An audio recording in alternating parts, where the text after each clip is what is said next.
So I'm here today to speak to you around the National Sales Conference, which I attended not last week, but the week before. And I've got some key take-homes that I wanted to share with you. And I have the director, what would you call yourself, Steve? Event director. I'm not a big fan of titles, but if I need to have one, then I'll take the event director role. Well, I'm here with Steve Lindsey, okay, and he's from Lincoln West, and they run the National Sales Conference. So, so I thought, as I'm kind of reviewing it, it would be helpful to have Steve there, just to to give his insight. Even though it's a really busy day from his point of view, of the speakers that we saw and heard from. Some of which I've already bought their books, which Oh, fantastic! It's had a positive. I know, and I had to message him to be like, "This is you, isn't it?" Which was Richard. So Richard Newman. Yeah, Richard Newman. So I was like, just to check before I go buying some random person's book. But the day was kind of, it was a full day event, really great opportunities for networking. And it was the sort of motivational was kind of what I was coming for, and a bit of a sense check as to like, what am I saying in my online world and what's the kind of the regular world saying. So it's kind of my dip back into the corporate side of things. The first thing that I wrote down on my notes was the comment you made, Steve, around when things get tough, get busy. Okay, yes, yeah. And I was like, yeah, because that kind of was what happened. That's what. Yeah, I mean, we've had, without wishing to get the violin out, it's been a bit of a tough time if you're an event organiser, and like certainly for ourselves, we're a small organisation, and we were faced with what you can either just sit still and just wait. I mean, at the time, going back to March 2020, we didn't have a clue how long it was going to be, and in fact, we had an event planned in June for London, and when we first went into lockdown in March, we thought, okay, Joe, give it a couple of weeks, might blow over, see what happens. To be honest, they did position it like that to start with, didn't they? Pretty much, it was possibly best for our mental health that they did that. But. Yeah.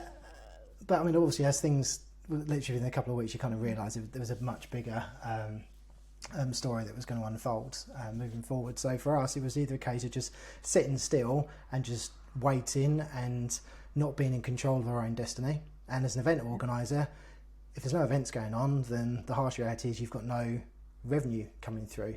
And with events, the revenue you get is essentially post-event, or the sale. That's where you make your money essentially, because you invest like a year's worth of marketing, ops, collaborations, conversations. It takes a year. It's like building a house really, where you just, when the event happens, that's when you kind of get your balance sheet out and you work out whether the event's done well or not. And so for us, it was either the case just sitting still, and if we just sit still, we know we're not going to be around in 12 months' time, or evolve. And we'd never done webinars before, so if we get busy, tidy up our database, keep talking to people, be present, then we might give ourselves a fighting chance when things do come back alive again, whenever that may be.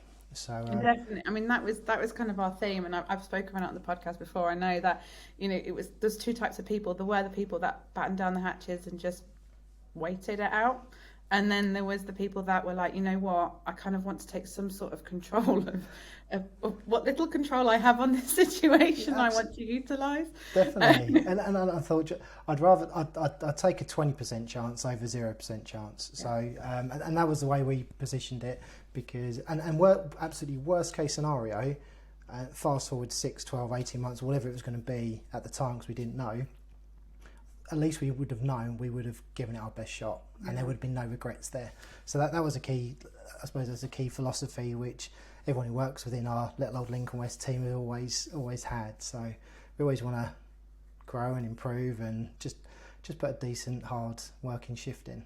Yeah, no, definitely. It's that's one of my motivators, is I don't want to look back and be in a situation where I can't change I can't go back and do something different. So if I did something, it might be the right thing to do, but it's better than nothing. But you're right. But even if you're doing something, you're going in one direction, and if it's the wrong direction you're going in, you find out a lot quicker, so you can change direction. Whereas if you're just staying, it's like if you're going off on a walk. If you go off on a walk, you know which way to go. Okay, now we've got Google Maps and things like that. But essentially, you don't realise you're going in the wrong direction unless you start going that way. Yeah. So you kind of have to zigzag a little bit to get to the end goal. It's the end anyway. goal, So which is pretty much standard for everything, isn't it? yeah, as long as you're not someone who just takes things for granted. So that was pretty much our take from it. And like I said, the last 18 months has been without question in fact 20 months, should I say, it's been the busiest it ever has been in Lincoln West's 15-16 years worth of trading. So busiest, but also certainly the least profitable as well, because there was no money coming in. Which just goes to show that busy isn't always. No, it's not. You need to be smart, that's for sure. But we gave ourselves a fighting chance, and that's all I could ask for. So. And you were there. And we were there, and we did it. You made it. Well done. So first up was Richard Newman. So it kind of goes in chronological order because it's my highlights from my notes, and his storytelling was really, it's really. I'm sure I've heard him speak before. Was he there in 2019? No, it would have been 2018. 2018, 2019, one of those two. And Richard's one of. I've got a lot of time for Richard. He's a super smart guy. There was a reason why we put him on first, because his energy. We knew he would end up getting people in the right frame of mind. But a lot of people were coming back into events for the first time, and I recall Jenna actually asked the audience whether this was like people's first events, and it was like 2/3 of the audience put their hand up. So I was delighted that Richard kicked things off. Like I said, we class our speakers as our family, because we've got a very wide community of speakers within NSC. And Richard's a very smart guy, and he gets you thinking, because he focuses around tone of voice, your body language, and often it's not the word you use, it's how you say it, isn't it? It is, yeah. And he did a demonstration, didn't he, on where you're going to put the emphasis on the word, and that in itself. And I was like, I mean, I've seen that done before, but it was really nice actually as a whole room full of people, and there was so much noise, like when we were in the breakout sessions and stuff, like having coffee, and I was like, wow, people are so noisy when they're on that.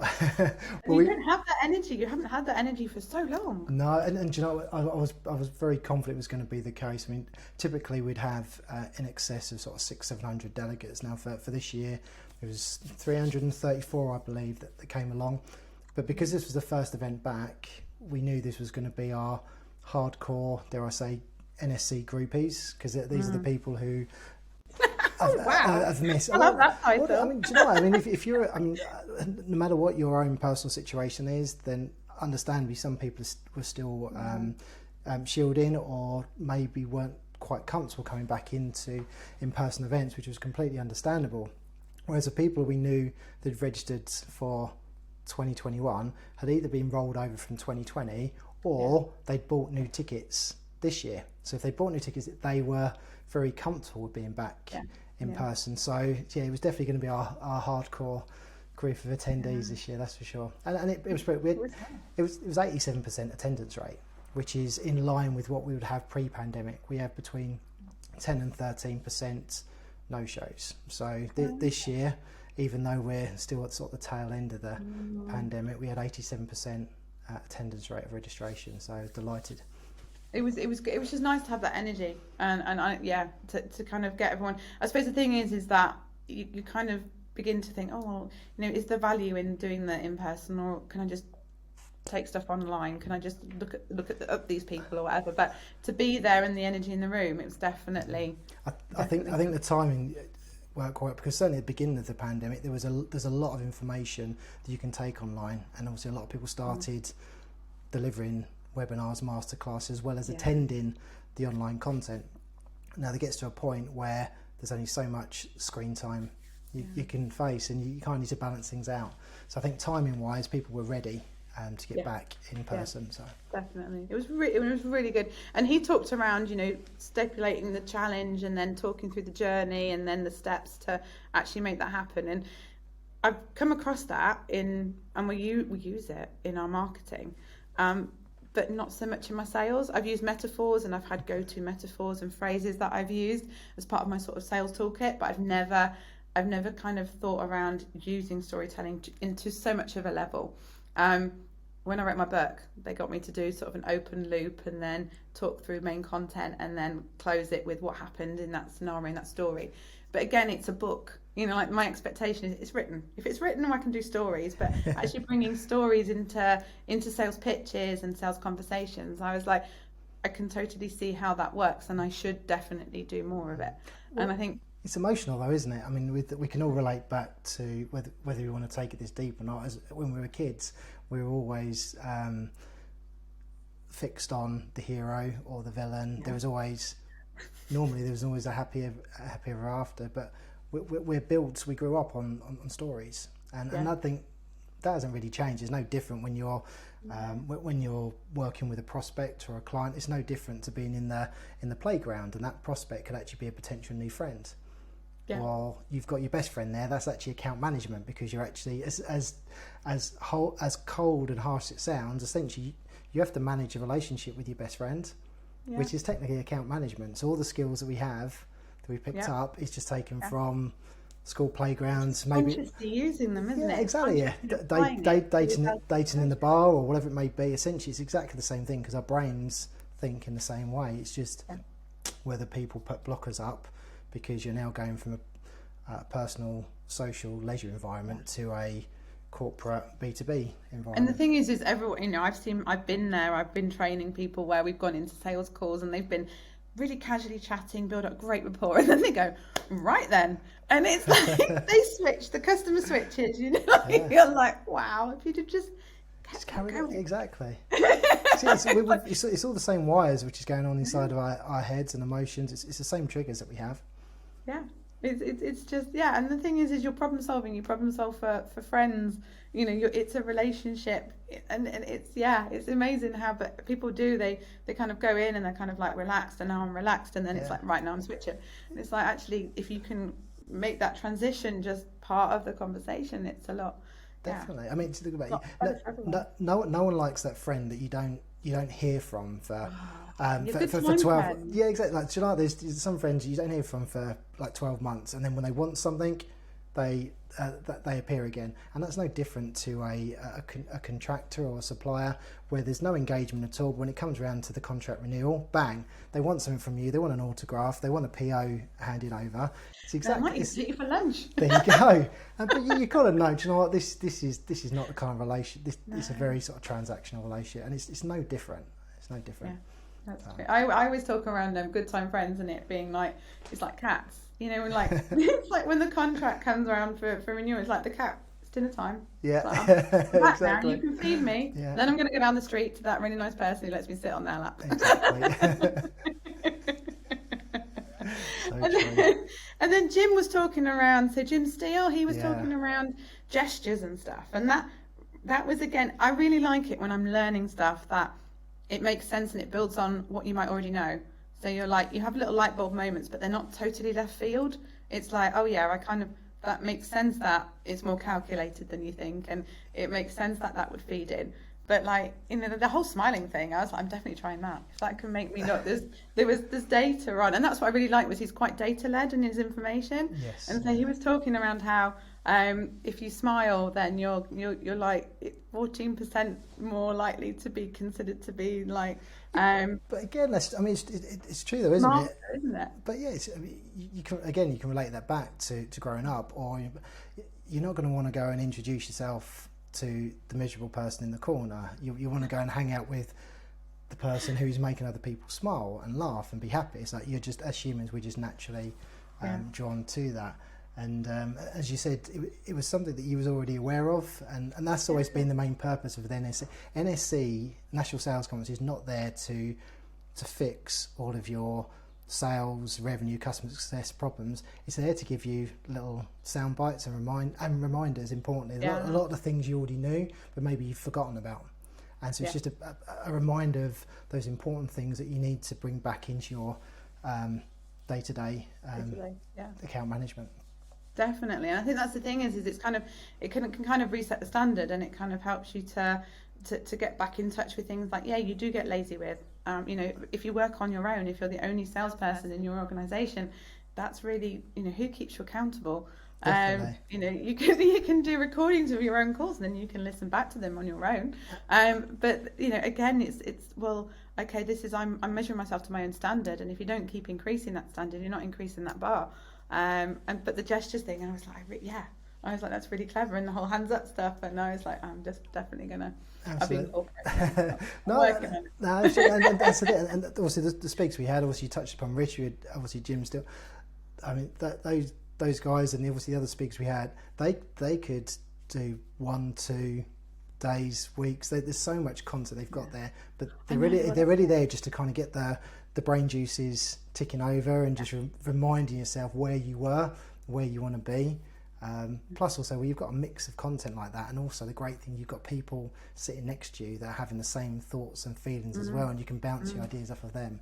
So it's very, I mean, I have to tie the speakers down. I have to, right, you're only doing 30 minutes because they've got they're such smart individuals, and they could talk for hours. But the key thing really is just get those takeaway tips away, just to get people thinking. So it's down to you, the attendee, to adapt it and put it into your schedule. World, yeah, exactly. Yeah. I think that's the thing is it's you're always looking at snippets. I'm a massive fan of with mentoring, and it's like, mentors should have mentors, and it's like, well, who's helping you, keep growing, keep developing. And we've got a guy that we work with in the States, and he's quite expensive. I was to work him out by the hour. I'd need to sit down, and but sometimes we're not even on. We have a call with him every fortnight, and we're not always on that call for that hour because he's busy, we're busy.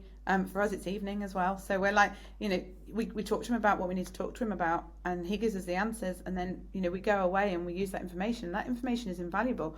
We don't want him to deliver it over, if you can deliver in 15 minutes the same lot of information as you can in an hour, give us the 15 minutes and then give us the 45 minutes to go away and actually do something with it. And I think that's the thing is it's those snippets which are going to make the difference. Absolutely. And your mentor doesn't know your customer base as well as you know your customer base. No. So they're there to kind of just give you those ideas, suggestions, and you then adapt it accordingly. So exactly. I'm always like, with my clients, I'm always like, well, you bring your knowledge of your market and I bring my knowledge of sales and marketing, and then together it's like, if I know all about your product but nothing about sales and marketing, that would be a bit of a problem. And so everyone's always like, does this work in my industry? And I'm like, well, is your product good? If your product's good, if your service is good, then that's the basis that we work from. Yeah, it's when you get a terrible product, like you're a bit. That's awkward. And Jenna was great. She was really good. So she did the overall kind of comparing, but she also did her own talk on talking to strangers. And I think for me, that was where I thought, actually, she's talking around attracting your ideal client and attracting your ideal audience, and which is what I talk around. And it's kind of in the same. She was saying it in the same sort of, just a different direction. And I really enjoyed that, because for me it was a nice little sense check that I'm not just warbling on in my own little bubble. I'm like, this matters to other people too. It does. And Jenna was fabulous. It was the first time we'd worked with Jenna in person, but we know Jenna had actually, she hosted our virtual event in 2020, and she was amazing then. So with a live in-person audience, we knew that it was going to be very well orchestrated, which it was. And obviously Jenna's background is in broadcast journalism, so she's smart. She knows how to connect the content as well. And so that for us, Jenna was perfect, because we had some fantastic speakers there, all their own little nuggets of information, and we needed someone to knit it all that's what Jenna did. Yeah. I really liked her. Absolutely. I think the other event that was 2019 that I went to, Jenna was. I was like, I really like this one. Can I have this one again? That's it. So we're very fortunate. It was last year, 2020 for Jenna. I think actually Jim Steele, he was our host in 2019. I thought it was a lady. Was it not a lady on the first day? I think that might have been really cool trainer. Oh no, that would be Penny Haslam. Yes. There you go. Yeah. There we go. But no, I really liked Jenna. I thought she was really, really good. And then Peter Docker. That's right. Yeah. Isn't it? So he was talking about the jump seat. So he's written a book as well. I haven't stalked him for his book yet. But I did make a note of it. But he was talking around warehouses of opportunity, and it's like actually figuring out one solution and having and working as a team to come up with a solution for something, and that feeling, that nurturing of that sense of belonging. And I think that really resonated with me and was something that I felt I needed to up on my sort of priority list as far as like teams concerned. And like we've got members in our team. Martin and I are really, if you've done the DISC analysis. Yes, a while ago though. We're really high D. Okay. I'm just D. Like, there's no point diverging. I'm just the D. Whereas Martin's more towards DI, but he's more extreme than me. Whereas I'll adapt and give a little. Okay. Fantastic. And so, but we're conscious that some of the guys in the team are more I's. They're more sort of innovators going around to supporting. Yeah. Which obviously we're like, you might as well be speaking a foreign language to us. We're like, what on earth? You need to do what? You need to think.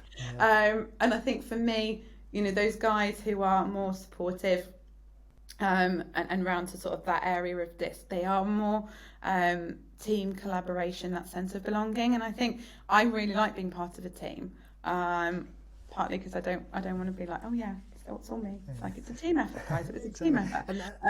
And I think it feeds into the team more, but that really resonated with me, was helping nurture that. Absolutely. And obviously Peter was obviously referring back to his military background there, which I can't possibly imagine the type of pressure that you're under, the communication skills that you need, the understanding of what's going through people's minds, and that it was very intentional, where we had very much high energy with Richard and then Jim, and then obviously going into Peter, and obviously Peter's content was very considered, it was very very thought provoking. So it was it was a deliberate contrast that we put in there. It was and there was quite a flying theme, which was really interesting, because Mandy, when she got up later, was like, for those of you which were wondering what it's like, and I thought, I'm not wondering what it's like. I can't think of much worse as a job. I can't. Oh my word, flying petrifies me. Yes, it was Peter the helicopter, and then obviously Mandy the fighter jet. So it was very much it was a fast-paced thing, that's for sure. I was like, you lot are a lot braver than I. But then Kate was really good, because Kate really pulled in the mindset. And then Mandy, to be fair, she polished that mindset element off as well with what she was talking around. But like Kate talking about team working, and it was, have you read the book from Bill Beswick? I haven't, no. Oh, you should. Okay. I'm like some book recommending machine at the moment, because Bill Beswick did it's all the high performance sports people, and he talks around just changing your mindset on the situation. Okay. And his book resonated, I kind of, in Kate's talk, like pretty much directly, but also with Mandy, when she was like, well, women weren't allowed to do that when I first joined, and then they kind of set me up to see how far I could get as a sort of a fail, and I thought, and then she brought in the sort of like that, which didn't help with my sort of imposter syndrome, and I was like, because I've just finished the Imposter Cure. Have you read that one? Yes, I have. Yeah, that one I love, and I was like, wow, it's like there was just all these different themes coming together, because those two books I've read in the last like 6 months. And so I was like, this is really strange. Like, you've got this sort of concentration of these messages again, it was really good. And I think, you know, mindset is so, I wish that somebody told me when I was in my 20s, early 20s, any point really before. I'm sure we was told a lot of things in our 20s. It's whether we were actually going to digest it and put it into practice. I don't know. I think at the time I'd have been like, it'd have been so left field, I'd have definitely remembered it. Okay. But the whole mindset thing is really, and I think it's come to the fore more in the population itself, hasn't it? It's not just in sales and business. But what Kate was saying around the teamwork and having your head in the right place, and having your process for getting your head in the right place, kind of sent another message to me over appreciating everyone's differences. Absolutely, and I think one of the key messages which Kate came across, obviously, that they're in a team which was a successful team, but it wasn't until they actually achieved what they achieved. It was they were doing okay. Yeah. They started off not doing very well at all. So but it was just breaking it down. So every decision that Kate was making is okay. They wanted to become gold medalists. So whether it was a decision based around nutrition or time she went to bed or whatever it may be, she was always asking herself the question, would a gold medalist do this? Yeah. Because we get distracted all the time. Now, whether it's distraction because we're tired, we're bored, or there's friends or family trying to take us in a different direction, but we just need to have that reality check: is where do I want to go? What do I need to be asking myself to ensure I get to that place? And for her, it was, would a gold medalist do this? Yeah. When you dive into that big plate of chocolate cake, and that's something a gold medalist would do. I had the pudding last night. There we go. It's true though, and because I remember them, Tom Daly a few years ago, they were interviewing him, and he was like, and the Olympics were like, well, I think they were like 2 years off, and then actually they got postponed, didn't they? Yeah. But he was like, oh yeah, I won't be drinking, and I might have some pizza, but I'll still be going to bed early because I've got the Olympics. It was like, in like 2 years, mate. Exactly, yeah. And it is, it's like they've got that to. discipline every day. Absolutely, because they know their competition is going to be doing exactly the same thing. Yeah. It's I find it amazing. It's the how driven they are and how focused they are is I find that really inspiring. I really enjoyed that the panel that you had. I was really looking forward to that panel. I've always, like for me, mindset's really important to me, and I use going out for runs or bike rides or my physical activity to kind of counterbalance my business. I'm always quite intrigued. I'm never going to look into nutrition as deep as some of these other people do, but there are certain hacks that you can pick up on. And to have a high performance panel, it's like, okay, well, I want to bring together someone from business, someone from sport, someone from military, and we can just bounce some ideas off each other. So and I was delighted to bring that panel together of Kate, Mandy, and obviously Phil Jones from Brother. It was really good just to, as you say, it was the different takes from the different backgrounds, but actually the same themes emerged. So you weren't getting one saying one thing and one saying an extreme of the other. They were just coming at it from a slightly different angle. But I really enjoyed that. It's nice to have that different perspective because you almost feel like you're part of the conversation, which is, it's really nice to have. Particularly, from a smaller organisation, where you don't.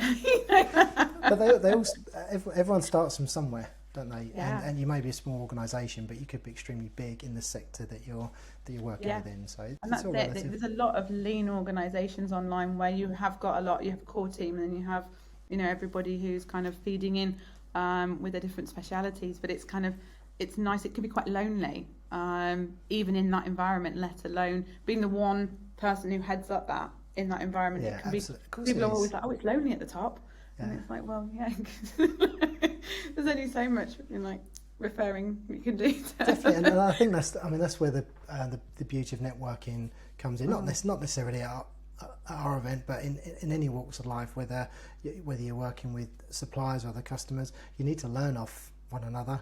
And there's so many things you can learn. You may be working in IT, but there's certainly probably a lot of things you could learn from someone in the food and drink sector or someone in the manufacturing sector, because essentially you are going to be leading teams. You are still dealing with prospects. You are still looking at improving processes. And if you always, what they say, if you always do what you've done, you always get what you've had. So you've got to mix things up a little bit with the view that it might not work out, but on that journey of it not working out, you've discovered something else that you wouldn't have known if you just kept on ticking along before. You've definitely learned, and I think that's the thing, and the beauty of talking to people.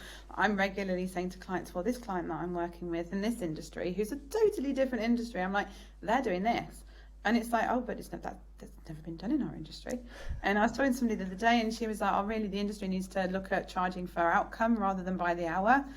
And I was just like, do you want to take, I'm totally with you, but do you want to take on that battle? Yeah. Do you want to forge that new way of working, or shall we? Because that's the thing is I remember younger me would have been very much like, this isn't right, and this is what they should be doing instead. So I'm going to put all my energy into this, and actually, like, I've learned, and I was passing it on to my client. I was like, that's not your battle to have. I was like, when the industry has woken up to that, I'd be like straight back in there talking about your stuff. But in the meantime, I think, if the path of least resistance is probably preferable.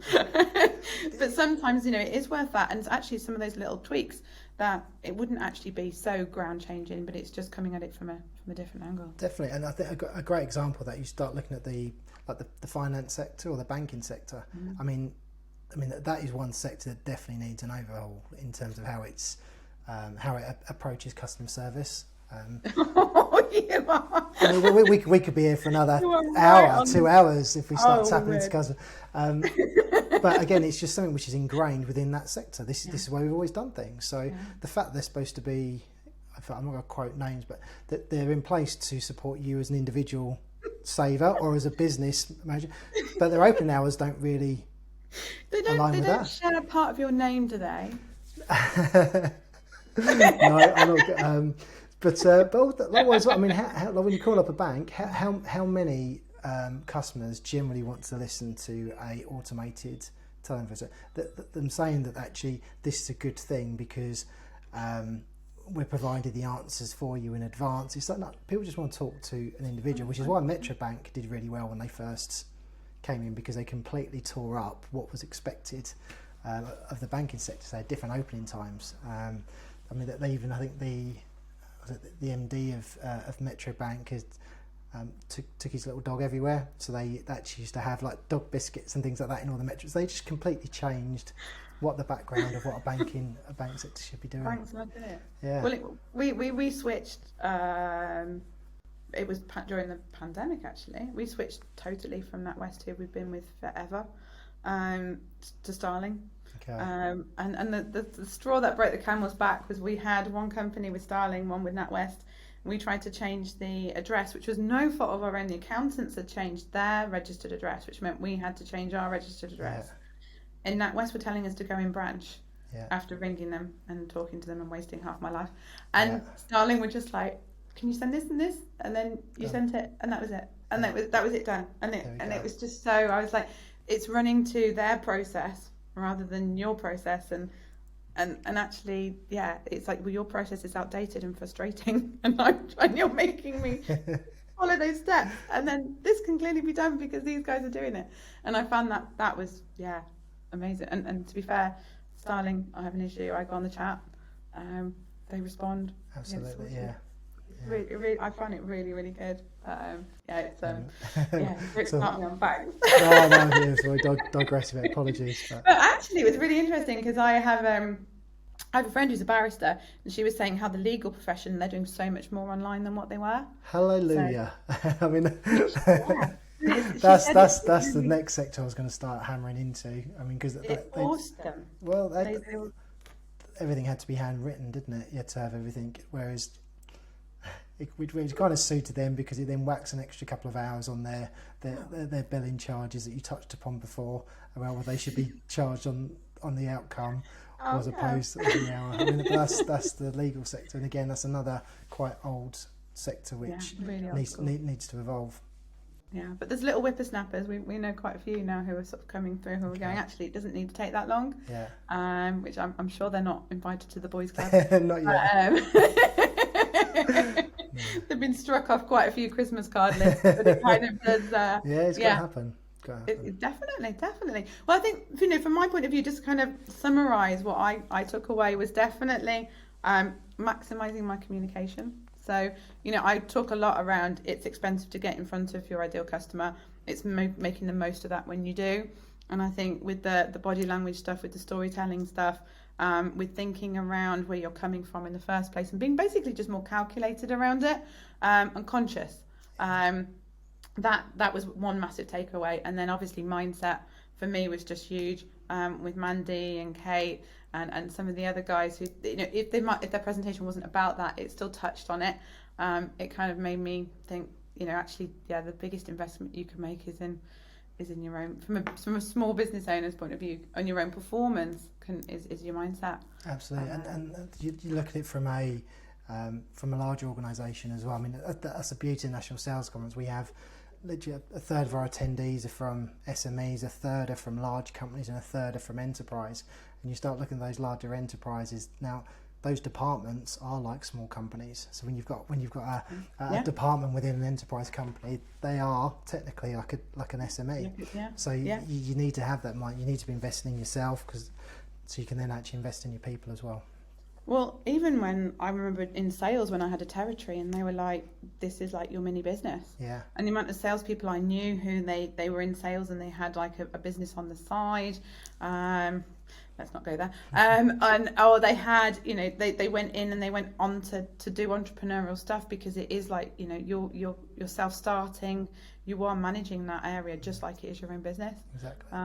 So and how amazing would that be, whether you're a business owner or you're a head of sales or a team leader, if you've got the people in your team viewing their territory, their customer base as it was a business. I mean, you couldn't want anything more from your team, because they're taking all things into account. They're not there for the short-term wins. No. They're building for the future. They're making sure there's a good foundation there, and that's the mentality you'd love to have from your colleagues and your team. And the sort of self-evaluation as well of being Definitely. Like, you know, where am I? Where do I want to go? What impact have I been having? It is. Yeah, see, I was all right. I was good. I was a good employee. I wasn't too bad after all. But it was a real good mentality to have, and yeah, you know, it really stuck with the team. And I think a little bit like what would a gold medalist do? It's like, well, actually, if this was my business, what would I be doing? Absolutely, definitely. Yeah. Well, it's been really great to speak to you. Oh, lovely. Well, I'd love to chat again, Sarah. It's thank you so much for joining us at the National Sales Conference. So. You are welcome. If somebody wants to find out more information about you, what can they do? Where can they go? They can go to the website, which is nsconference.co.uk. By all means, find me on LinkedIn, Steve Lindsey. We're going to be back November next year. Again, we're CPD accredited. We're going to be putting the lineup together in the new year, but it's going to have the same high level of speakers we've had before. There's going to be loads of networking opportunities, and we're planning to be back bigger than ever. That is brilliant. And the thing is, guys, with the CPD side of things, and I remember it being my reservation when I was originally looking at coming to the conference, was the online world is full of conferences where there's lots of pitching, people pay to be on the stage, or they are or they're looking to maximize the sales that they make from the stage. And I was like, I remember speaking to one of your colleagues going, so you're telling me that this is a sales conference and yet they don't sell from the stage? And he was going, I appreciate the irony, but it's all about value. And the thing is that actually it is all about value. There isn't, yes, I've seeked out, but at no point did anybody push any of their stuff. They just push their value, and off the back of pushing that value and demonstrating what can be done, you obviously want more, which is really great. Yeah, it's something we've had that belief since we launched in 2014.